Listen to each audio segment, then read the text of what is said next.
Table पर जाएं और सारे पेपर्स जमा करें जो वहाँ के जो अधिकारी या कर्मचारी आपसे मांगते हैं। यानी सबसे पहले वो मांगेंगे कि भाई आपका नाम और आपका डेट ऑफ बर्थ का सर्टिफिकेट दीजिए। वो 10th का सर्टिफिकेट होता है, उसको आप जमा कीजिए। वो जमा करने के बाद आपका एजुकेशनल क्वालिफिकेशन, आपने +2 किया है कि नहीं, उसको आप सबमिट कीजिए। वो सबमिट करने के बाद आपको स्कूल लिविंग सर्टिफिकेट आपको सबमिट करना पड़ेगा। अगर किसी तरह का आप रिजर्वेशन क्लेम करते हैं तो आप SC ST या OBC कैटेगरी का सर्टिफिकेट है क्या, आप उसको सबमिट करना पड़ेगा। इसके साथ ही जो कास्ट वैलिडिटी है, महाराष्ट्र में ये है कंपलसरी है, बाहर के स्टेट में वैलिडिटी नहीं मांगा जाता है, यहाँ पे आपको वैलिडिटी सबमिट करना पड़ेगा। उसको सबमिट करने के बाद आपको यहाँ का रेसिडेंशियल प्रूफ सबमिट करना पड़ेगा कि भाई आप महाराष्ट्रियन हो या कहीं बाहर से तो नहीं आ गए हो। तो आपको एक जो है रहीवासी प्रमाण पत्र ये सबमिट करना पड़ेगा। बहरहाल जब आप जाएंगे पेपर वेरिफिकेशन के लिए तो आप चेकलिस्ट देख लीजिए और सभी डॉक्यूमेंट्स को आप चेक कर लीजिए। इसमें 2 इंपॉर्टेंट चीज होता है। नंबर 1, आपका मिनिमम एजुकेशनल क्वालिफिकेशन +2 से कम नहीं होना चाहिए। दूसरा, आप रहीवासी होने चाहिए और आपका एज जो है, एज बार नहीं होना चाहिए। आप ये इसका मतलब है कि इतना ज्यादा एज नहीं हो कि आप वहां से डिस्क्वालीफाई हो जाए। तो ये सारी चीजों का ध्यान रख करके आप पेपर को वेरीफाई कीजिए। वेरीफाई करने के बाद आपको उसी दिन शाम में जो भी आदमी वहां पे रिक्रूटमेंट ले रहा है आपको डेट दे देगा कि आपको फिजिकल टेस्ट के लिए कब आना है। ये सेकंड प्रोसेस पूरा हो गया।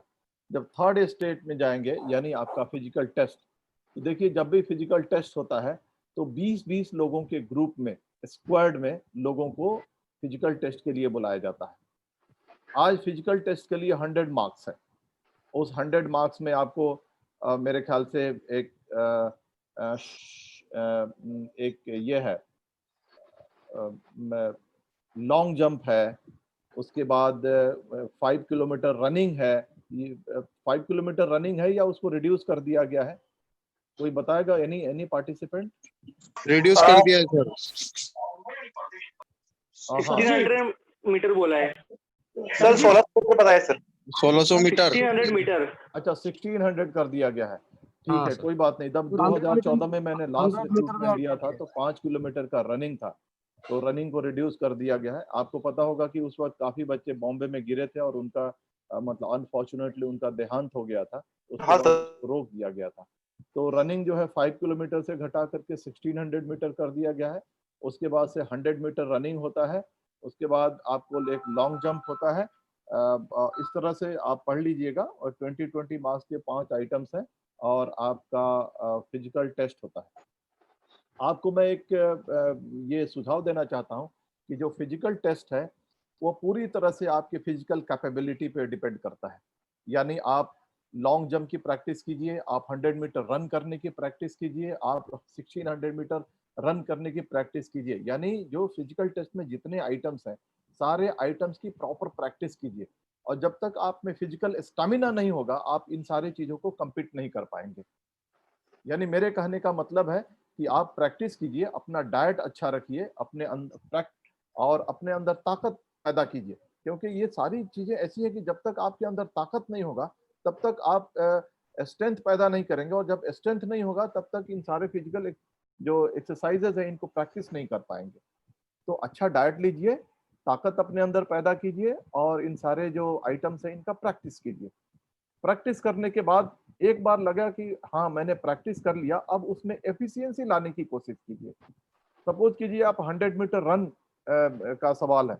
अगर आप 100 मीटर रन करते हैं तो पता चला कि आप शुरुआत में 15 सेकंड लगाते हैं, आप उसको 14 रिड्यूस कीजिए, कभी 13 रिड्यूस कीजिए, इस तरह से उसके टाइम को रिड्यूस कीजिए। लॉन्ग जंप है, लॉन्ग जंप पता चला कि आप 15 फीट आप कूदते हैं, उसको और बढ़ाने की कोशिश कीजिए, 16 कीजिए, 17 कीजिए, इस तरह से आगे बढ़ाने की कोशिश कीजिए। तो आप सारे जो फिजिकल टेस्ट के जो आइटम्स हैं उसमें थोड़ा सा महारत हासिल करने की कोशिश कीजिए। और एक बार आप महारत हासिल कर लेंगे, कॉन्फिडेंट हो जाएंगे, उसके बाद आप देखेंगे कि ये कोई ज़्यादा मुश्किल नहीं है। आप 80-90 नंबर लाना कोई ज़्यादा मुश्किल काम नहीं है। और फिजिकल टेस्ट में 50 मार्क्स मेरे ख्याल से क्वालिफाइंग होता है। Am I correct? अभी भी वैसा ही है? जी सर, जी सर, हाँ, राइट 50 सर, मार्क्स, हाँ 50 राइट। मार्क्स जो है वो क्वालिफाइंग होता है। यानी 50 मार्क्स से कम अगर कोई स्टूडेंट स्कोर करता है तो उसको रिटन टेस्ट के लिए नहीं बुलाया जाता है। तो ये हो गया आपका थर्ड स्टेज। फोर्थ स्टेज में जब आप जाएंगे तो रिटन टेस्ट के लिए आपको बुलाया जाता है। रिटन टेस्ट देखिए, सारे जो स्टूडेंट्स हैं, जो भी पार्टिसिपेंट्स हैं, उनका एक ही दिन मुनक्किद होता है। या तो जो हेडक्वार्टर का जो ग्राउंड है, वहाँ पे ग्राउंड में 3-3, 4-4 फीट की दूरी पे बैठाया जाता है, या अगर बहुत ज़्यादा स्टूडेंट्स हैं तो उनको क्लासरूम में भी बैठाया जाता है। लेकिन जब भी आप एग्ज़ाम देने के लिए जाएंगे तो मुझे लगता है कि आजकल सारे ऑल्टरनेटिव मल्टीपल चॉइस टाइप जो क्वेश्चंस है वो आ रहे हैं, और पेपर जो है वो कंप्यूटर से चेक होता है। Am I correct? Yes sir. Right sir, am I correct? Right sir. हाँ, पहले क्या था कि yes, sir. 75 नंबर का एग्जाम होता था। 75 नंबर में 60 मार्क्स जो था वो मल्टीपल चॉइस टाइप क्वेश्चंस होते थे, 15 मार्क्स के ऐसे लिखा जाता था, और बाकी जो 25 मार्क्स था वो इंटरव्यू के लिए रखा जाता था। लेकिन मेरे ख्याल से इंटरव्यू अभी खत्म कर दिया गया है, और पूरे 100 के 100 मार्क्स का एग्जाम होता है, और सारे जो क्वेश्चंस हैं वो मल्टीपल चॉइस टाइप क्वेश्चंस हैं, और जो पेपर का जो चेकिंग है वो कंप्यूटर के जरिए होता है, यानी स्कैन करके होता है।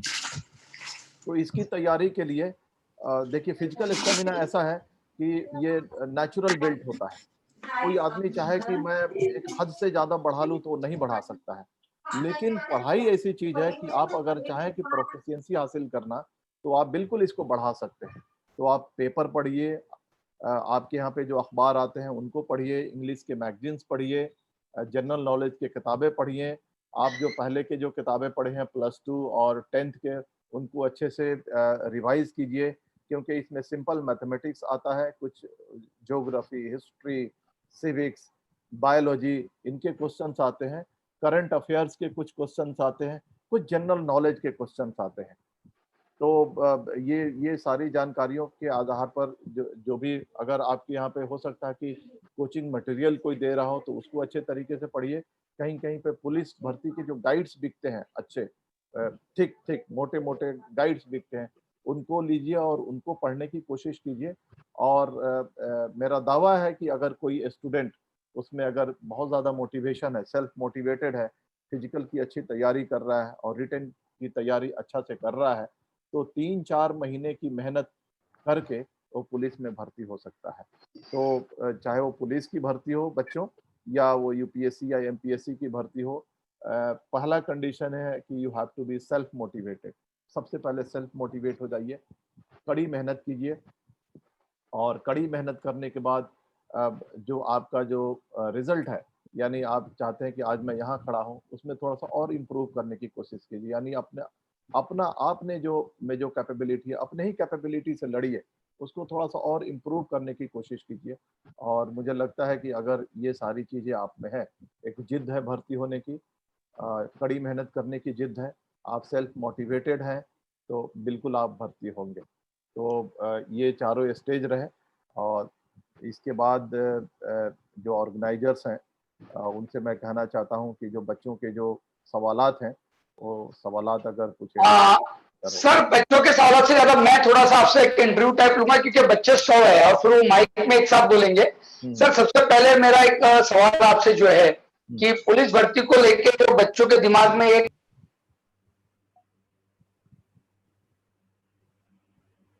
Sir mike sir mike on करो सर। सर माइक बंद होगा। माइक आपका बंद हो गया। हाँ सर, तासुब को लेकर एक सवाल होता है कौम के दिमाग में, और पुलिस भर्ती में तासुब होता है, इसको आप कैसे रिस्पॉन्ड करेंगे, क्योंकि आपको इंचार्ज रहे पुलिस में, वो दिमाग से कैसा निकाले बच्चों के कौम के? देखिए बच्चों, आपको मैं बताना चाहता हूं कि मैं एक बहुत ही मामूली ख़ानदान से ताल्लुक़ है। मैं बिहार से मेरा ताल्लुक़ है, और मेरे फादर एक मामूली किसान थे, और मैंने 10th में अच्छा मार्क्स लाया, 12th में अच्छा मार्क्स लाया, मैं आईआईटी कानपुर गया, वहाँ से मैंने यूपीएससी किया, कहीं भी मुझे किसी तरह का कोई डिस्क्रिमिनेशन नहीं दिखा, तासुब बिल्कुल नहीं है। दूसरी बात मैं कहना चाहता हूँ कि जब हम भर्ती के लिए जाते हैं, भर्ती में भी आपको किसी भी तरह का डिस्क्रिमिनेशन नहीं दिखेगा, तासुब नहीं दिखेगा। अनफॉर्चुनेटली अगर आपको लगे कि मेरे साथ कोई डिस्क्रिमिनेशन किया जा रहा है, तो डिस्क्रिमिनेशन कहाँ होगा? आप इमेजिन कीजिए, आप दो तरह के एग्जाम देते हैं, फिजिकल एग्जाम देते हैं और एक रिटन एग्जाम देते हैं। रिटन एग्जाम देते हैं, आपका जो रोल नंबर है वो हटा करके कॉपी को टेस्ट किया जाता है, कंप्यूटर टेस्ट करता है, कंप्यूटर आपके कॉपीज को इवैल्यूएट करता है। वहाँ पे डिस्क्रिमिनेशन का सवाल ही नहीं उठता है। सवाल उठता है कि आपको हो सकता है कि फिजिकल टेस्ट में आपके साथ कोई डिस्क्रिमिनेट कर रहा है। अगर आपको लगे कि कहीं पे आपको फिजिकल टेस्ट में डिस्क्रिमिनेशन हो रहा है, तो आप वहाँ पे जो रिक्रूटमेंट के जो इंचार्ज अधिकारी हैं उनके सामने आप ऑब्जेक्शन रेज कर सकते हैं, इसको कम कर सकते हैं। लेकिन मैंने 7-8 भर्ती लिया और मेरे जो कलीग हैं, जो पुलिस ऑफिसर्स हैं, उन लोगों ने भी भर्ती लिया है और मैं लोगों से बात करता हूँ, कहीं पर भी मुझे नहीं लगता है कि किसी प्रकार का कोई डिस्क्रिमिनेशन किया जाता है। जी सर, शुक्रिया सर। दूसरा सवाल एक हमें कॉमनली पूछा गया था कुछ बच्चों ने, मुस्लिम बच्चों ने, कि सर अगर हमारी दाढ़ी है तो क्या हम पुलिस भर्ती में अप्लाई कर सकते हैं या फिजिकल टेस्ट को खड़े हो सकते हैं? देखिए, दाढ़ी में आप फिजिकल टेस्ट के लिए जा सकते हैं, एग्जामिनेशन के लिए भी जा सकते हैं, ऐसी कोई बात नहीं है। लेकिन मैं कहना चाहूँगा कि हर जगह का एक ड्रेस कोड होता है, उसी तरह से पुलिस का भी एक यूनिफॉर्म होता है और पुलिस जो है एक यूनिफॉर्म सर्विस है। तो वहाँ पे अगर आपको दाढ़ी बढ़ाना है तो आपको परमिशन लेकर के बढ़ा सकते हैं। लेकिन मैं बच्चों में अपने एक्सपीरियंस से आपको मैं कहना चाहूँगा कि दाढ़ी जो है एक सुन्नत है, कोई फर्ज नहीं है। सबसे पहले आप अपने अंदर जो फर्ज के जो सारे जो ऑल्टरनेटिव्स हैं, आप उनको पहले पैदा कीजिए। आप लोगों से अच्छे तरीके से पेश आइए, जो आपके साथ अच्छाई करते हैं उनको थैंक यू बोलिए। आप जिनका दिल दुखाते हैं उनको सबसे पहले आप सॉरी बोलिए। आप जिसके साथ डीलिंग करते हैं उनके साथ अच्छे अमाल रखिए। ये दाढ़ी बढ़ाना सुन्नत है और सुन्नत सैकड़ों सुन्नत है। तो अगर आप पुलिस में जाते हैं, मेरा ऐसा जाती तजुर्बा है कि पुलिस में अगर जाते हैं और आपने परमिशन ले ली और परमिशन ले करके भी अगर आपने दाढ़ी रख ली, तो आपको डे टू डे वर्किंग में बहुत ज़्यादा तकलीफ होगी, क्योंकि कहीं ना कहीं आपको जा करके जो ओवरऑल सोसाइटी है वो सोसाइटी को डील करना है और सोसाइटी के अंदर कहीं ना कहीं एक ये भरा हुआ है कि जो मुसलमान पुलिस ऑफिसर है वो कहीं ना कहीं अगर वो काम करेगा तो हमारे पक्ष में काम नहीं करेगा। तो इस तरह के जो तासुबात हैं, इस तरह के जो प्रीजुडिस्ट हैं, उसको हम क्यों सही होने दें? हम बिल्कुल एकदम सेकुलर अपना ड्रेस रखें, यूनिफॉर्म रखें और पुलिस में रह करके बिल्कुल काम करें। लोग जो है ना आपके दाढ़ी से नहीं जानेंगे, आपकी सच्चाई, ईमानदारी और कड़ी मेहनत से आपको जानेंगे। जी सर, दूसरा सवाल आपसे सर थोड़ा आपने जो कॉम्पिटिटिव एग्जाम जैसे आपने बताया, तो बहुत सारे बच्चे यहाँ कॉम्पिटिटिव एग्जाम के लिए भी तैयार करते हैं, तो मैं थोड़ा सा पर्सनल आपसे पूछ रहा हूँ, इसका आपके जहन में कैसा है और आपने शुरुआत कैसी की, थोड़ा आप इसके बारे में बताएं सर। किस चीज के बारे में? मैं समझ नहीं पाया आपका सवाल। सर आप जो आईपीएस की तैयारी आपने की है, जी, पोस्ट तक आए, तो चूंकि आप बिहार से एक छोटे से गांव से आते हैं, तो आपने ये कैसे सोचा और इसकी तैयारी के लिए क्या स्टेप आपने ली, उसके बारे में थोड़ा ब्रीफ कीजिए सर। देखिए बच्चों, यूपीएससी और जो कांस्टेबल के एग्जाम है इंटायरली डिफरेंट है, लेकिन जो इनबिल्ट जो क्वालिटीज हैं वो बिल्कुल एक ही होते हैं। सबसे पहले आपको सेल्फ मोटिवेटेड होना पड़ेगा कि yes I have to achieve this target, और अपने आप को मोटिवेट करना पड़ेगा, नंबर 1। नंबर 2, कड़ी मेहनत करने की जिद होनी चाहिए कि भाई मैं मेहनत करूंगा, मैं कम से कम 10 से 12 घंटा पढ़ाई करूंगा। एक ये हो गया। थर्ड हो गया सेल्फ डिसिप्लिन, यानी हम खास वक्त पे नहाएंगे, खास वक्त पे नमाज अदा करेंगे, किसी खास वक्त पे हम घूमने के लिए जाएंगे, हम किसी से गपशप नहीं करेंगे, हम मोबाइल नहीं देखेंगे, हम अपने दिमाग को शांत रखने के लिए मेडिटेशन का इस्तेमाल करेंगे। ये हो गया सेल्फ डिसिप्लिन। और एक होता है जिद, और जिद ये ऐसी चीज है कि यानी मैंने कहा ना कि आपके अंदर जो एक कैपेबिलिटी पैदा हो गई है उसी को ही चैलेंज करना, यानी उसको हम कैसे और आगे बढ़े। और आगे बढ़ने के साथ साथ आपको कहीं ना कहीं एक हाई टारगेट आपको सेट करना पड़ता है। जैसे मैंने यूपीएससी का टारगेट सेट किया, मान लिया जाए कि मेरा यूपीएससी में नहीं हुआ होता तो कम से कम एमपीएससी में जरूर हो जाता, बीपीएससी में जरूर हो जाता। तो टारगेट को हमेशा ऊपर सेट करना चाहिए, नीचे टारगेट जो है छोटे लोग सेट करते हैं, नीचे के टारगेट जो है सेट करने वाले कभी कामयाब नहीं होते हैं। टारगेट हमेशा बड़ा सेट कीजिए, और जब भी आप बड़ा टारगेट सेट करेंगे तो बड़ा टारगेट जो है वो कड़ी मेहनत के तरफ आपको आमादा करेगा, वो डिमांड करेगा कि you have to do hard work, और जब आप हार्ड वर्क करेंगे तो ये सारी चीजें जो है वो आसान हो जाएंगी। तो ये सारे जो है कुछ मूल मंत्र हैं यूपीएससी में कम्पीट करने का। तो आप भी इन सारी चीजों को अपने अंदर पैदा कीजिए। आप आज हो सकता है कि कांस्टेबल में बैठे हैं, कुछ दिनों के बाद कांस्टेबल रहते हुए आप पीएसआई का एग्जाम देंगे, हो सकता है कि आप कांस्टेबल रहते हुए एमपीएससी का एग्जाम देंगे। तो ये सारी चीजें आपके लिए मददगार होंगी। सर, डिपार्टमेंट में रहते हुए अगर एक बच्चा ग्रेजुएट है और वो डिपार्टमेंटल एग्जाम देता है और कांस्टेबल भर्ती होता है, तो कितने साल बाद वो कॉम्पिटिटिव एग्जाम में पीएसआई या ऊपर के एग्जाम के लिए एलिजिबल हो जाता है? देखिए, अगर आप डायरेक्टली रिक्रूटेड जो पीएसआई हैं, जो एमपीएससी कंडक्ट करता है, अगर वहां पे आप बैठना चाहें तो आप को कोई टाइम लिमिट नहीं है, 1 साल 2 साल के बाद भी बैठ सकते हैं। लेकिन जब डिपार्टमेंटल पीएसआई की बात है, यानी डिपार्टमेंट में जाने के बाद सर्टेन पीरियड हो गया, कांस्टेबल बनने के बाद आप पीएसआई बनना चाहते हैं, तो उसके लिए कुछ टाइम लिमिट है, यानी कभी वो 3 साल रहता है, कभी 4 साल, कभी 5 साल। जब आप जाएंगे तो आपको वहाँ पे डिपार्टमेंट में पता चल जाएगा। और तीसरा जो रास्ता होता है वो प्रमोशन का, यानी आप प्रमोट होकर के एएसआई बनने के बाद आप पीएसआई बनते हैं। तो जब आप डिपार्टमेंट में जाएंगे तो ये सारी जानकारी आपको हासिल हो जाएगी। सर, ग्राउंड से ताल्लुक से बच्चों के दिमाग में बहुत सारे सवाल होते हैं कि फिजिकल जो होता है उसकी प्रिपरेशन के लिए क्या करना चाहिए शुरुआती वक्त में, किस तरह से फिजिकल की तैयारी की शुरुआत करना चाहिए? देखिए, मैंने ऑलरेडी इस पे रोशनी डाली है कि फिजिकल के लिए सबसे पहले अच्छा आप डाइट लीजिए, आप हेल्दी हो जाइए, अपने अंदर ताकत पैदा कीजिए, और ताकत पैदा करने के बाद आप जो फिजिकल के जो आइटम्स हैं, जो 5 आइटम्स हैं, ये पांचों आइटम्स की आप प्रैक्टिस करना शुरू कीजिए।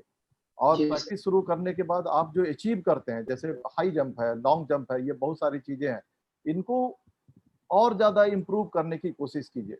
और जितना ज्यादा आप इम्प्रूव करेंगे तो आप देखेंगे कि मार्क्स आपका उतना ही ज्यादा बढ़ेगा। तो इसके लिए डिसिप्लिन लाइफ बेहद जरूरी है।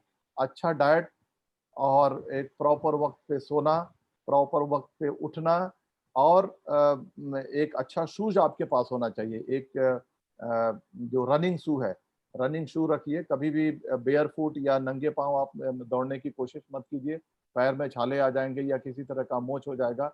आप शूज अच्छा रखिए, दौड़ने की कोशिश कीजिए, प्रैक्टिस करने की कोशिश कीजिए, डाइट अच्छा रखिए और रूटीन अच्छा रखिए। सर, थोड़ा साइकोलॉजिकल प्रिपरेशन पे और डालिए। आपने कहा टारगेट सेट होना चाहिए, लेकिन क्या होता है कि कुछ बच्चे 2-3 एक भर्ती का ट्राई करते हैं, नहीं होता है, लेकिन पूरे गांव में एक रूमर हो जाता है कि यार उसने कोशिश किया, नहीं हुआ। इसी तरह से ये होता है कि वो फिर दूसरी बार करता है। तो ये जो कई बच्चे बार बार कोशिश करके फेलियर का सामना करते हैं, उनके लिए आप थोड़ा सा अगर ये बताएं कि किस तरह से अपने आप को, सेल्फ मोटिवेशन आपने बताया, लेकिन उसके लिए अपने मानसिक रूप पे वो कैसे तैयार करें अपने आप, क्योंकि फेलियर बहुत ज्यादा होते हैं, बच्चे तो फिर छोड़ देते हैं।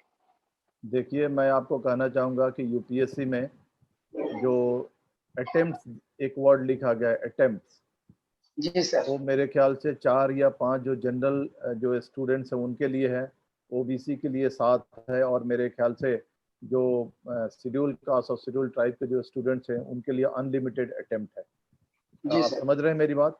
तो अटेम्प्ट इसलिए दिया गया है कि एक बार में अगर कोई आदमी क्वालिफाई नहीं करता है तो सेकंड अटेम्प्ट ले सकता है, थर्ड अटेम्प्ट ले सकता है, फोर्थ और फिफ्थ अटेम्प्ट को अवेल कर सकता है। तो ये अटेम्प्ट इसीलिए बने गए हैं। और इसके बाद मैं कांस्टेबल्स के लिए जो बच्चे अपियर हो रहे हैं उनसे मैं कहना चाहूंगा कि जब आपका मिनिमम एज हो गया है, यानी 21 ईयर हो गया है, तो 21 ईयर होने के बाद आखिरी जो एज है, यानी 30 साल या 28 साल या 25 साल, आप जब तक आपका एज नहीं खत्म होता है तब तक आप पुलिस रिक्रूटमेंट में अपीयर हो सकते हैं। लेकिन मैं कहना चाहूंगा कि जब आप एक बार अपीयर होते हैं और आप भर्ती नहीं है, तो आप अपने आप को इवेल्युएट कीजिए, भाई कहाँ पे कमी रह गई है, मैं फिजिकल में फेल हो गया या रिटन में फेल हो गया।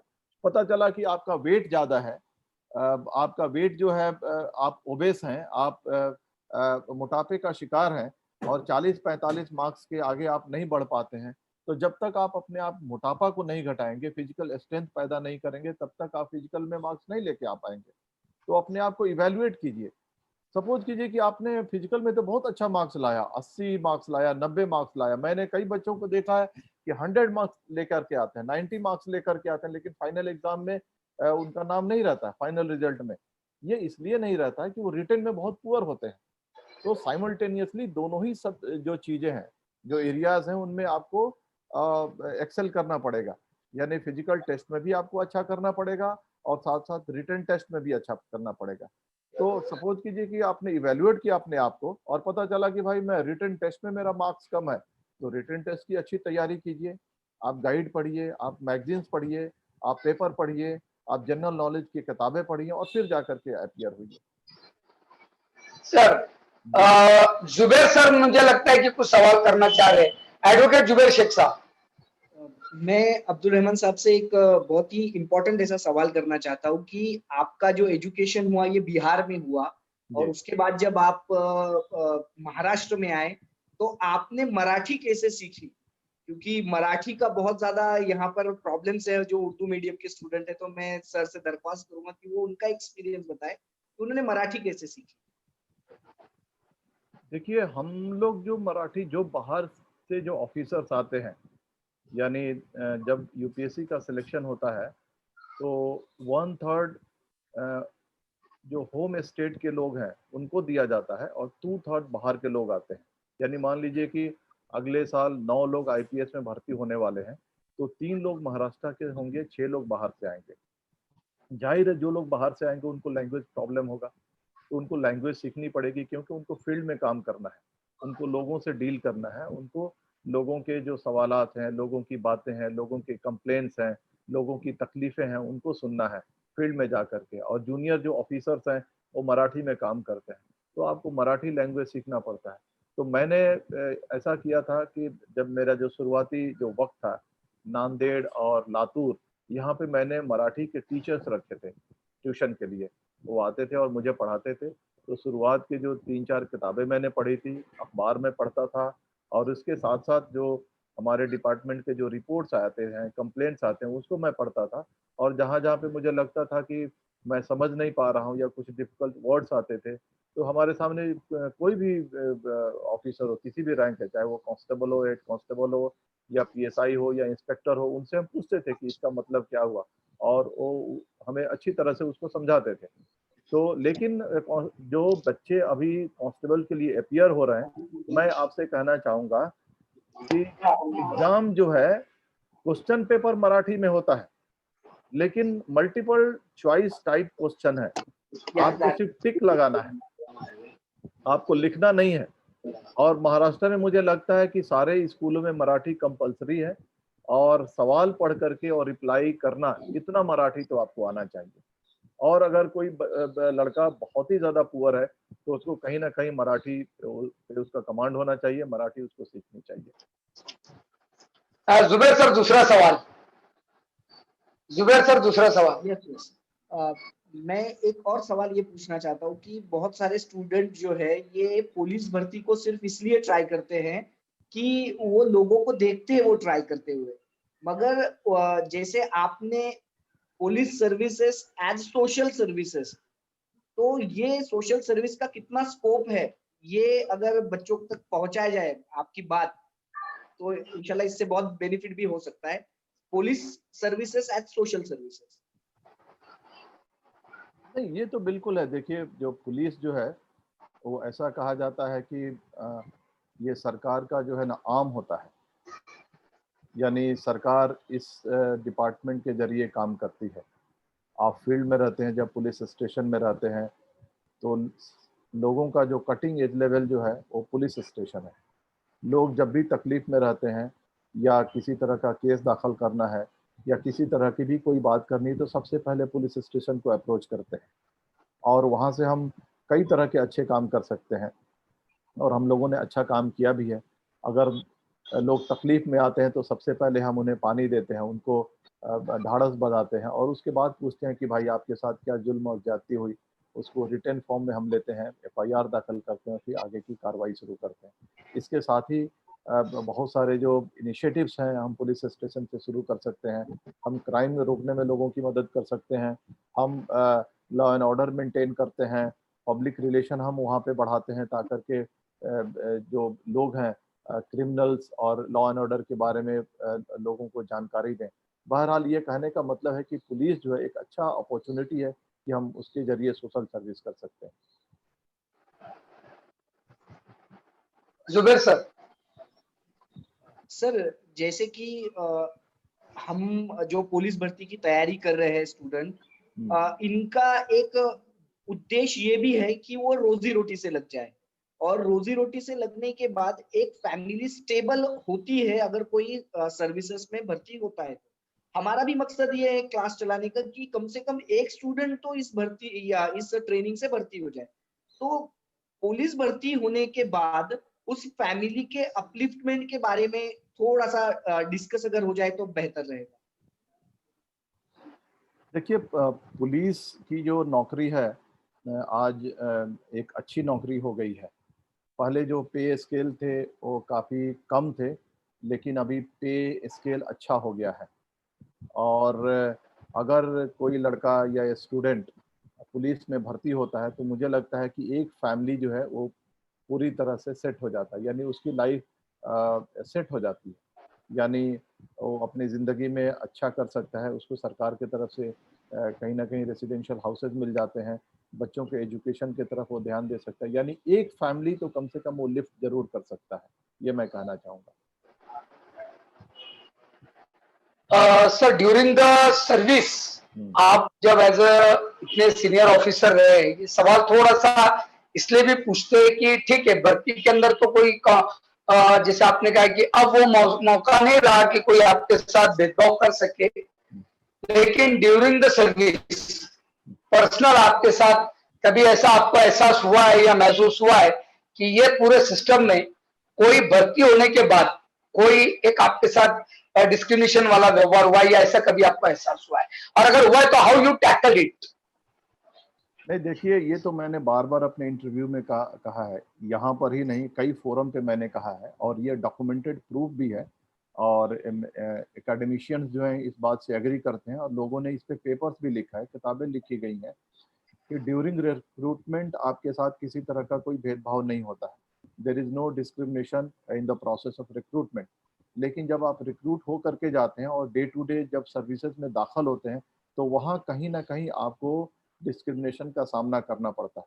तो डिस्क्रिमिनेशन का सामना करने के लिए, टैकल करने के लिए आपके जो सुपीरियर ऑफिसर्स हैं उनसे आप रुजू हो सकते हैं।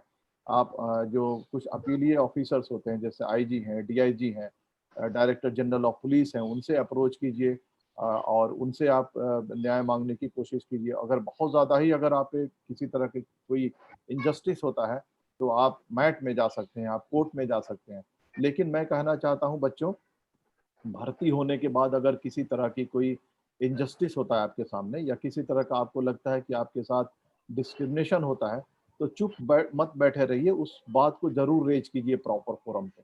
और रेज करने के लिए आप लोगों से गाइडेंस लीजिए। आपके जो सीनियर ऑफिसर्स होते हैं, सब इंस्पेक्टर्स होते हैं, इंस्पेक्टर्स होते हैं, DYSPs होते हैं, उनसे आप गाइडेंस लीजिए कि इस मैटर को कहाँ पे रेज किया जाए। SP के सामने रेज किया जाए, IG के सामने रेज किया जाए, DG के सामने रेज किया जाए, या मैट के सामने रेज किया जाए, या माइनॉरिटी कमीशन के सामने रेज किया जाए, या किसी और कोर्ट में रेज किया जाए। लेकिन आप रेज जरूर कीजिए। आप जुल्म और ज्यादती सह करके चुप रहने की कोशिश मत कीजिए, क्योंकि जब एक आदमी के साथ जुल्म होता है और आप चुप हो जाते हैं तो कहीं ना कहीं जो जुल्म करने वाला है उसको बढ़ावा मिलता है। सर बहुत बहुत शुक्रिया। अगर आप भी हमारे बीच आए, आपने अपना बहुत सा कीमती वक्त हम रागी भाई, हमारे लिए दिया। मैं एक क्वेश्चन पूछना चाहता कमर शेख साहब, एक क्वेश्चन पूछना चाहता जी जी सर। कमर शेख साहब, पूछिए कमर शेख साहब। अस्सलाम वालेकुम सर ये सर कमर शेख साहब दुलिया से है जो अभी सवाल पूछ रहे हैं। अच्छा, हाँ और ये एक हाँ जी एक एजेंसी भी चलाते हैं, एड एजेंसी। पूछिए सर सवाल। सर सलाम वालेकुम। मैं आपका ट्विटर पे फॉलोअर हूँ, जी। तो मैं देखता हूँ कि आपका जो वो है उसमें आप मेनली एजुकेशन, किरदार का डेवलपमेंट, जुल्म के खिलाफ आपकी आवाज और सोशल मूवमेंट, ये पॉइंट लगभग आप कवर करते हैं आपके हर ट्वीट के अंदर। तो मुझे लगता है कि सर इसको एक मूवमेंट बनाने के लिए थोड़ा आपको एफर्ट लेना पड़ेगा महाराष्ट्र के लिए। तो उस हिसाब से आप कैसा सोच रहे हैं? क्योंकि महाराष्ट्र एक मास बेस्ड लीडर के एक जो गैप है बहुत बड़ा है महाराष्ट्र में, जो मुस्लिम मास बेस्ड लीडर चाहिए उसके हिसाब से, तो वो एक बहुत बड़ी कमी है यहाँ पर। मुझे लगता है उसके लिए आप थोड़े से एफर्ट्स और डायरेक्शंस में काम करेंगे तो हम लोगों के लिए, कौम के लिए बहुत अच्छा रहेगा। नहीं, देखिए आपका कंसर्न वाजिब है, लेकिन ये प्रॉपर फोरम नहीं है कि इस बात को हम यहाँ पे डिस्कस करें। यस सर, कहीं और हम इस बात को डिस्कस कर लेंगे। ओके, लेकिन सर ये क्वेश्चन रहेगा आपके लिए। जी सर, एक हमारे जी एक बात फहीम शेख सर है सर, हमारे प्रोफेसर है जो जी सर कंप्लीट कीजिए सर। जी बताइए, क्वेश्चन पूछिए। मैं जी फहीम पटेल सर है जो हमारे इस कोचिंग क्लास के एक रिस्पेक्टेड फैकल्टी है, वो आपसे सवाल करना चाह रहे हैं। फहीम पटेल सर। अस्सलाम वालेकुम सर। वालेकुम सर, आपके बारे में मालूमात मिली मैंने, तो यानी आप पुलिस डिपार्टमेंट से ज्यादा मुझे ऐसा लगता है आप सोशल एक्टिविस्ट ज्यादा है। तो मैं चाहता हूं कि आप जैसे लोगों की हम जैसे, मैं भी सोशल एक्टिविस्ट अपने आप को मानता हूं और सोशल एक्टिविटी हमारी शुरू रही है सर। मैं ऐसा चाहता हूं कि आप जैसे जो लोग हैं, आप जैसे लोगों की, हमारे जैसे लोगों को बहुत जरूरत है सर गाइडेंस की। आप जैसे लोग अगर आगे आएंगे तो हम जैसे जो छोटे लोग अभी छोटी लेवल पे अभी वर्किंग कर रहे हैं, तो आपकी गाइडेंस की हमेशा हमें जरूरत रहेगी। ये तो हमारा प्रोफेशनल, इस पे हमने एक लेक्चर लिया, लेकिन पूरे कम्युनिटी को और हम जैसे कुछ छोटे कार्यकर्ताओं को आपकी जरूरत है सर। तो मैं चाहता हूँ कि एक बार आप अगर ये कोविड-19 की बात में अगर आप प्रोग्राम बनाएंगे तो आप हमारे जलगांव में जरूर आइए सर। Hello sir. जरूर आएंगे। देखिए, मैंने शुरू में ही कहा कि आपका जो कंसर्न है बिल्कुल वाजिब है, और जो चीज़ें सुधरती हैं तो उसके लिए सोशल मूवमेंट की ज़रूरत होती है। तो आपका कंसर्न बिल्कुल वाजिब है, और कभी ना कभी हम बैठ करके इस पे बैठ करके हम बात करेंगे। सर मैं आपका शुक्रिया अदा करता हूं, क्योंकि हमारे पास टाइम लिमिट खत्म हो गया और अचानक बंद होने से पहले मैं चाहता हूं कि मैं 1 मिनट आपके पास टाइम लिमिट है, थोड़ा सा हम लोग इस पे रुकेंगे क्योंकि वो अचानक बंद हो जाएगा है ना, क्योंकि इसका टाइम लिमिट है। सर आप हमारे बीच आए, आप पूछ लीजिए, एक सवाल पूछ लीजिए लास्ट। Hello sir. हाँ सवाल पूछ लीजिए। हाँ सर, मैं लास्ट टाइम बीआरओ में गया था। हाँ, बीआरओ में जाने के बाद सर वहाँ मेरे साथ पार्शलिटी हुई है। मेरा डॉक्यूमेंट चेकिंग हुआ है और रनिंग हुई है, सब क्लियर था सर। उसके बाद में उन्होंने एक ड्राइविंग टेस्ट लिए।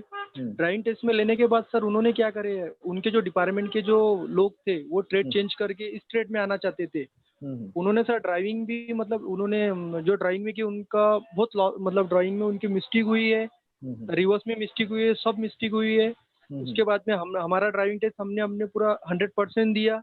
देने के बाद सर उन्होंने उनको लिए और हमको रिजेक्ट किए। एक मैं था सर महाराष्ट्र से और एक राजस्थान से एक लड़का था, और हम दोनों मोमेडियन कास्ट के थे, तो हमको दोनों को सर काटा गया। वहाँ पर हमने आवाज उठाए तो वहाँ कुछ बोलने नहीं दे रहे थे सर। हमको उस मतलब जो एरिया था वो एरिया से हमको सब बाहर कर दिया। ठीक है, इस पे आप अपील कर। जी सर बोलिए। ये कब की बात है? ये सर लास्ट ईयर की बात है। तो इतना दिन हो गया लास्ट ईयर आपको, अक्टूबर आपको किया हमने। उसके लिए उन्होंने हमको कुछ बोलने का मौका ही नहीं दिया है। नहीं, तो आपको रिटर्न कंप्लेन करना चाहिए था, और रिटर्न कंप्लेन नहीं अगर उन्होंने ये किया, एंटरटेन किया, तो आपको कैट में जाना चाहिए था, सेंट्रल एडमिनिस्ट्रेटिव ट्रिब्यूनल में आपको अप्लाई करना चाहिए था। उतना सर हमको आइडिया नहीं मिली है ना। सर हमने हमारा पूरा 100% दिए थे। यानी भी अब लेट हो चुका है बिल्कुल। चलिए मैं समझता हूँ कि 1 मिनट सर। हेलो जी, आप बोलो। हाँ, और एनीवे अगर इसके बाद अगर ऐसी कोई प्रॉब्लम आती है तो सर हमको मतलब कुछ हेल्पलाइन नंबर या कुछ जैसा अपने जो समाज में जो लोग हैं उनसे कांटेक्ट करके हम उस पर अपील मेरा उठा सकते मेरा हैं कि भाई नंबर हमारे है, साथ पार्शियलिटी। मेरा नंबर है, जो ऑर्गेनाइजर हैं उनके पास मेरा नंबर है। और जी सर। इस तरह के डिस्ट्रेस में अगर कोई लोग हैं और हाँ। आपको कॉल करते हैं तो बिल्कुल हम उसको एड्रेस करेंगे। जी सर, बिल्कुल हम लोग भी उनकी मदद करेंगे। और अचानक ये बंद होने से पहले सर, थैंक यू। अचानक जी एक ही बात मैं कहना चाहूंगा जो जी ऑर्गेनाइजर्स सर। हैं उनके लिए, जी सर। कि ये एक अच्छा पहल है और आप सबका मैं शुक्रिया अदा करना चाहता हूं। लेकिन जी मैं सर। कहना चाहूंगा कि जिस तरह से महाराष्ट्र में बिहार में एक रहमानी 30 शुरू किया गया है जी सर। और भी जो चीजें शुरू की गई हैं, तो महाराष्ट्र में जो पुलिस भर्ती है सारे डिस्ट्रिक्ट में होता है, तो इस जी तरह की सर। पहल सारे डिस्ट्रिक्ट में होना चाहिए। जी और सर। कहीं ना कहीं पुलिस भर्ती या पुलिस 50 के नाम से आप शुरू कीजिए, यानी जी एक सर। डिस्ट्रिक्ट में कम से कम 50 लोगों को आप ट्रेन करने की कोशिश कीजिए, जी ऐसा आप एक टारगेट बनाइए। यानी जी सर। जिला में 50 लोगों को आप ट्रेन करें, जलगांव में 50 को ट्रेन करें, आप जी जो सर। है यवतमाल, अमरावती, चंद्रपुर, पुणे, लातूर, सतारा, हर जगह ऐसे 50 लोगों को जमा करें और उनको मतलब रिगरस ट्रेनिंग देने की कोशिश करें। उसका नाम आप जी सर। कुछ भी रख सकते हैं, पुलिस 50 रख सकते हैं, या जो जो भी आप उसको रखना है रख सकते हैं। सर मैं इस बारे में आपको शॉर्ट बताकर अपनी बात खत्म कर दूंगा। देखिए सर, ये जो क्लासेस हम लोग चला रहे, अल्हम्दुलिल्लाह इसमें पूरे महाराष्ट्र से छोटे छोटे देहात से बच्चे बैठ रहे, यहाँ तक कि गोश्त की दुकानों पर बैठ के सर बच्चे हमारी क्लास कर रहे। तो अल्हम्दुलिल्लाह इसमें रिस्पांस तो बहुत अच्छा है। अभी जो बच्चे बच गए थे और लेट हो रहे, तो हम लोग शाम में 5 से 7 और एक ऑनलाइन क्लासेस का बैच यहाँ पे शुरू करने जा रहे हैं ऑनलाइन के लिए।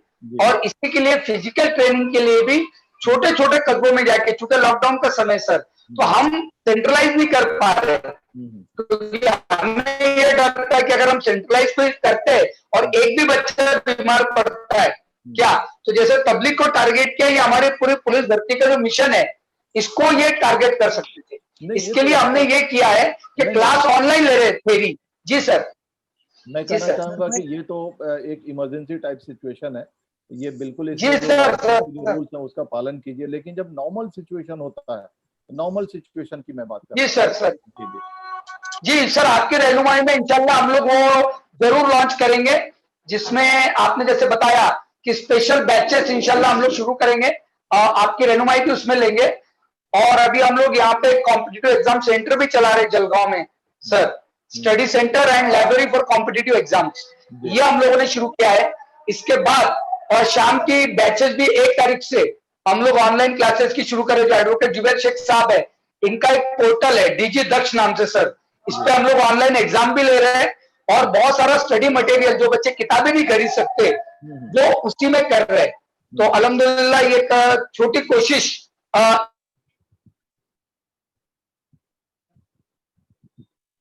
हेलो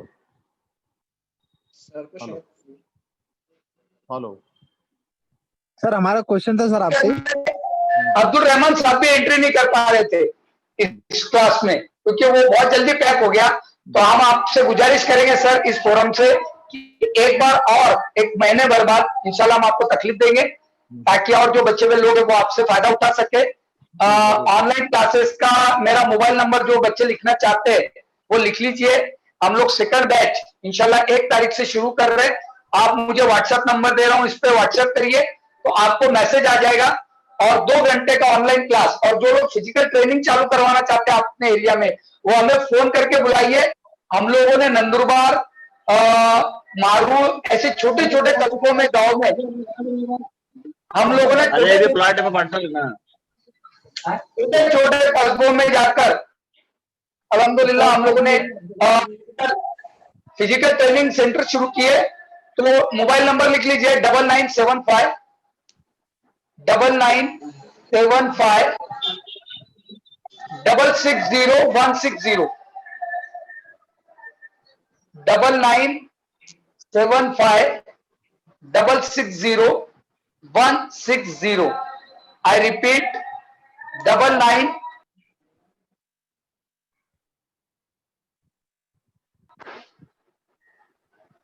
160 9975 660 160, ये मेरा मोबाइल नंबर है। आप बिल्कुल कभी भी मुझे मैसेज कीजिए व्हाट्सएप पे, मैं आपको रिप्लाई करूंगा और इंशाल्लाह हम लोग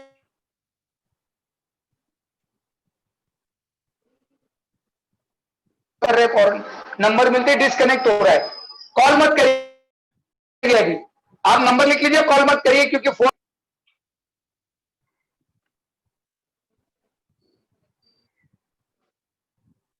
माइक बंद है। हाँ, ये कॉल कर रहे लोग नंबर लेने के बाद, तो आप मुझे बाद में कॉल करिए, व्हाट्सएप करिए। बिल्कुल, मैं एक बार शुक्रिया अदा करता हूं इकबाल ऑफिसर मेमन साहब,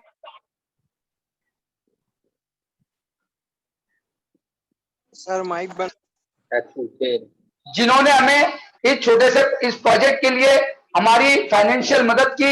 हम ऑल इंडिया मेमन जमात फेडरेशन का शुक्रिया अदा करते हैं और अब्दुल रहमान साहब आपका खास शुक्रिया अदा करते हैं कि छोटी सी इल्तिजा पे आपने हमें समय दिया, अपना कीमती वक्त दिया और बच्चों की रहनुमाई की, हमारी हौसला अफजाई की। आप जैसे अधिकारी की रहनुमाई मिलना हमारे लिए बाइज्जत फख्र की बात है।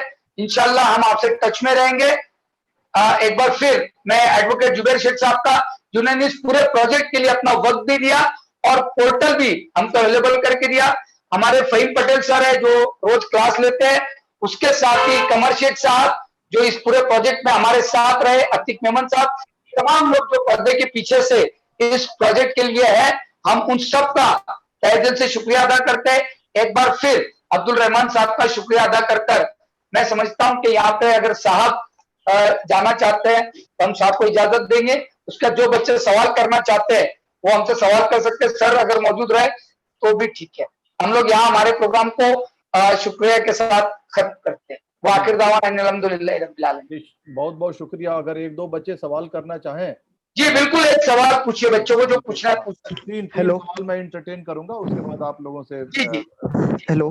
सवाल पूछिए। हाँ, नाम बोलिए पहले, हेलो। जिला नाम बोलिए, जिला बोलिए और सवाल पूछिए। शाहरुख पिंजरी। हेलो जी। सर, मैं धुलिया जिले से फागना गांव में रहता हूँ, शाहरुख पिंजरी। जी सर अभी जो भर्ती निकली है, जैसा कि आर्मी में होता है, अगर ओबीसी ओबीसी की अगर वैकेंसी निकली, अगर उसमें हमने फॉर्म भरा है, ओबीसी के अंदर रजिस्ट्रेशन किया है और हमें ओपन के बेस पर ज्यादा मार्क्स है तो हमारा नाम ओपन में आता है, वैसा ही पुलिस भर्ती में भी हमें चांस मिलेगा क्या? नहीं नहीं, देखिए आप जिस कैटेगरी के हैं उस कैटेगरी में बिल्कुल आप अप्लाई कीजिए। आप अपने कास्ट को मत छुपाइए, आप उस कैटेगरी में अप्लाई कीजिए। लेकिन कभी कभी क्या होता है कि जब ये वैकेंसीज निकलते हैं तो डिस्ट्रिक्ट वाइज वैकेंसीज निकलता है और डिस्ट्रिक्ट में कभी कभी किसी जो कैटेगरी है उसका ज़्यादा सीट्स होते हैं, कभी कम सीट्स होता है। तो आप देख लीजिए, अगर आप ओबीसी से ताल्लुक रखते हैं और ओबीसी के सीट्स किसी डिस्ट्रिक्ट में कम है तो जहाँ पे ओबीसी के सीट्स ज़्यादा हैं वहाँ पे अप्लाई कर सकते हैं, या जिस डिस्ट्रिक्ट में आप हैं वहाँ पे जनरल का सीट है तो अपने आप सर वेट सर, सर मैं ये पूछना चाह रहा था, अगर हमने ओबीसी में रजिस्ट्रेशन करवाया है ना तो ऑटोमेटिकली ओपन में नाम जाता है, मार्क्स अगर ज्यादा रहे तो वैसे पुलिस भर्ती में भी अगर हमने ओबीसी में रजिस्ट्रेशन करवाया है और हमें मार्क्स ओपन ज्यादा है ओपन वाले लड़कों से, तो ओपन में नाम आएगा ना सर? जी जी बिल्कुल, ओपन में नाम आएगा। अगर आप मार्क्स ज़्यादा है रिटन और फिजिकल में, और ये दोनों जोड़ करके एकदम आप टॉप में आते हैं तो आपका ओपन में आपका सिलेक्शन होगा। सर एक सवाल है ठीक है sir, thank you sir. Hello hello. जी हाँ सर, सलाम वालेकुम। मैं महाराष्ट्र नंदुरबार से हूँ सर। सर मेरा सवाल ये है सर, जैसे हमारे महाराष्ट्र पुलिस और सर गुजरात पुलिस में जो वैकेंसी आती सर, मेरे को अगर गुजरात पुलिस में वैकेंसी निकली है तो स्टेट के बाहर सर हम अप्लाई कर सकते हैं क्या? महाराष्ट्र से हूँ सर, मैं तो अप्लाई कर सकता हूँ? नहीं, मुझे लगता है कि महाराष्ट्र में खास करके, हम लोगों ने तो दूसरे स्टेट का नहीं देखा है, महाराष्ट्र में रेसिडेंशियल प्रूफ मांगा जाता है, यानी रहिवासी सर्टिफिकेट चाहिए, तभी आप महाराष्ट्र में आप रिक्रूटमेंट में शामिल हो सकते हैं। जो नॉन जो मराठी स्टेट्स हैं वहाँ के लोग आकर के यहाँ पे कांस्टेबल के तौर पर भर्ती नहीं हो सकते हैं। लेकिन गुजरात के बारे में मैं नहीं कहना चाहूँगा कि अगर गुजरात में भर्ती होती है और आपको गुजराती आती है तो, और अगर वहाँ पे जो बाकी स्टेट्स के जो लोग हैं उन पे कोई किसी तरह का कोई बार नहीं है, कोई बैन नहीं है, तो आप बिल्कुल वहाँ पे जाके पार्टिसिपेट कर सकते हैं। हाँ okay sir, thank you sir. Hello sir. बताइए। हाँ सर मैं महाराष्ट्र बीड़ से हूँ। तो वो जो पुलिस भर्ती में है वो ईडब्ल्यूएस जो होता है, सर्टिफिकेट होता है, वो स्पेशल आरक्षण होता है ना उसका। तो उसका कुछ फायदा है क्या आपने वो पुलिस भर्ती में? नहीं, देखिए अभी ईडब्ल्यूएस जो है बहुत शुरुआती दौर में है, और ईडब्ल्यूएस जो सबसे पहले तो सेंट्रल गवर्नमेंट ने उसको एक्सेप्ट किया है, यानी सेंट्रल गवर्नमेंट ने एक्सेप्ट किया। एक्सेप्ट करने के बाद उसको हर स्टेट्स को अडॉप्ट करना पड़ता है।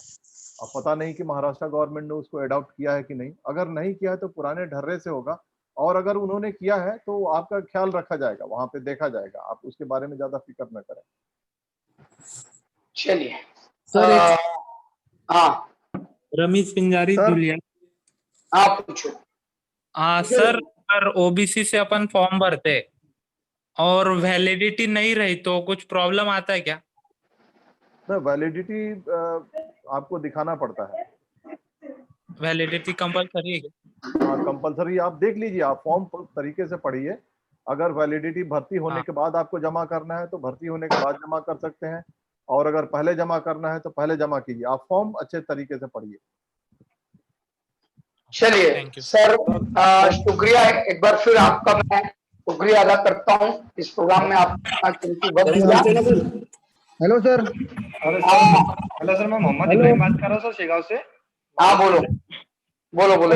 सर डॉक्यूमेंट्स कैसे वेरिफिकेशन होते हैं सर? क्या कौन से डॉक्यूमेंट्स लगते हैं सर? वो देखिए, मैंने ऑलरेडी इस बात को शुरुआती में कवर किया है मैंने।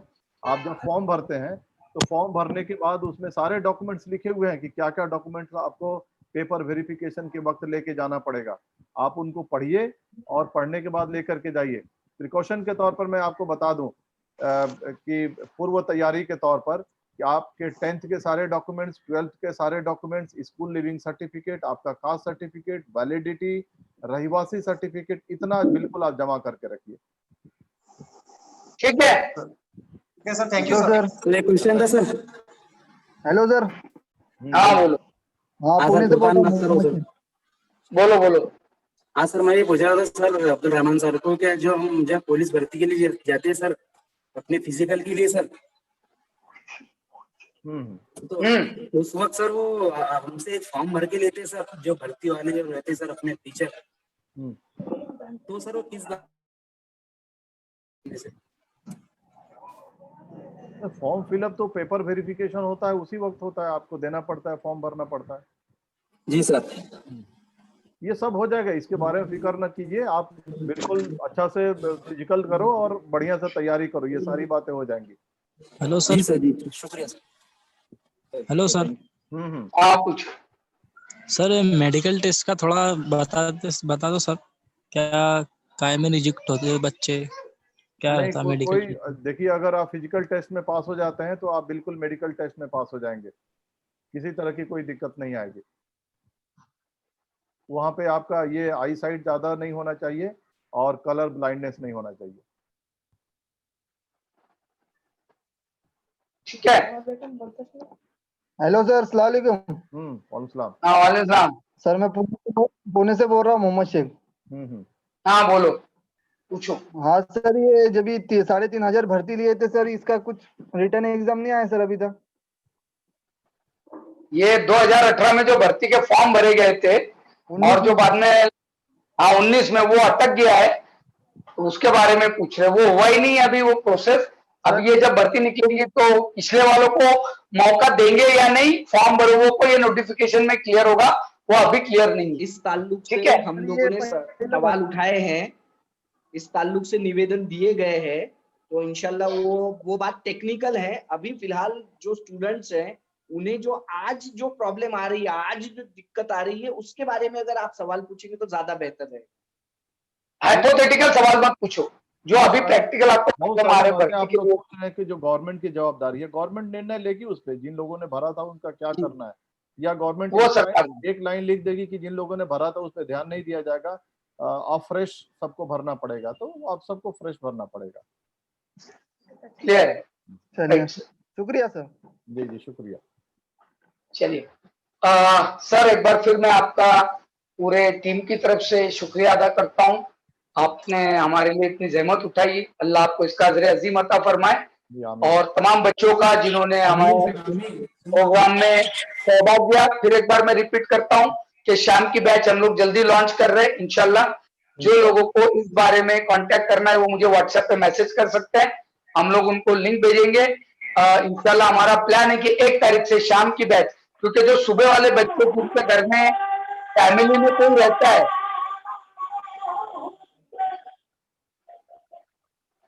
जिनके फैमिली में कुछ सुबह प्रॉब्लम था, वो बच्चे नहीं अटेंड कर पा रहे थे, इस बात को ध्यान में रखते हुए हम लोग शाम की एक बैच लॉन्च कर रहे हैं। तो जिनको लगता है कि थ्योरी पेपर पक्का करना है वो जरूर जुड़े, और आप अगर हमें मैसेज करेंगे तो हम आपके एरिया में आकर लोकल रिसोर्स को इस्तेमाल कर फिजिकल ट्रेनिंग के लिए भी हम लोग इंशाल्लाह गाइडेंस करेंगे। हमारे एडवोकेट जुबेर शेख साहब भी फिजिकल ट्रेनिंग के लिए अल्हम्दुलिल्लाह ये चीजें कर पाएंगे।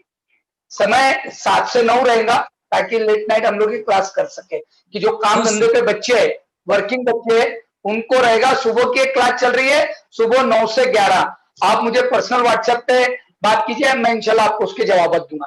एक बार फिर मैं सभी का शुक्रिया। जी सर 2 टाइम होंगे क्या फिर क्लास? अभी ऑलरेडी एक टाइम चल रहा है हमारा, सुबह 9 से 11 एक क्लास चल रहा है, महीना भर के ऊपर हो गया। एक जो बैच हम लॉन्च कर रहे हैं वो शाम में 7 से 9 वाली लॉन्च कर रहे हैं, ठीक है। मैं जी आप लोग पर्सनल में मुझे व्हाट्सएप करिए, ठीक है सर। एक बार फिर आप सबका मैं शुक्रिया जी सर। मोबाइल नंबर जी सर। सभी लोगों का बहुत बहुत शुक्रिया, खास करके जो ऑर्गेनाइजर्स हैं, आप लोगों का शुक्रिया। और आप जब भी कोई दिक्कत हो, कोई लड़का डिस्ट्रेस में कोई कॉल करे, जरूर हमको बताइए। बिल्कुल सर, बिल्कुल तैयार होगा। बहुत शुक्रिया सर, शुक्रिया, थैंक यू। Hello sir. हाँ चलिए नंबर लिख लीजिए, मोबाइल नंबर फिर से एक बार दे रहा हूँ, 9975 660 160।